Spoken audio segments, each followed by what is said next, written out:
ఇక్కడ కూర్చున్న వాళ్ళు బంజారా మాతలు. ప్రపంచవ్యాప్తంగా బంజారాలు ఎక్కడున్నా కూడా గర్వంగా గుండె మీద చేసుకొని చెప్పొచ్చు. ఎందుకో తెలుసా? వాళ్ళు రాజపూతుల వంశం వాళ్ళది. ఒకప్పుడు ఈ భూమండలాన్ని పరిపాలించారు వాళ్ళు. వాళ్ళకు మంచితనం అనేది అలంకారం, మోసం చేయడం రాదు.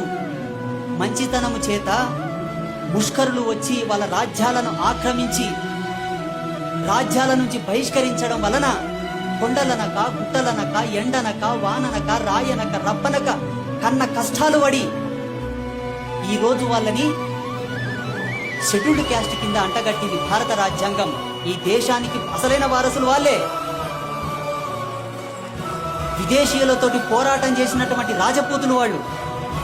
అటువంటి వాళ్ళని ఇప్పుడు ఏమంటారు? ఎస్టీలు అంటే, లంబాడులు అంటే నీచంగా చూస్తారు. చరిత్ర తెలిసిన వాడు ఎవడని వచ్చి మాట్లాడండి చూస్తా.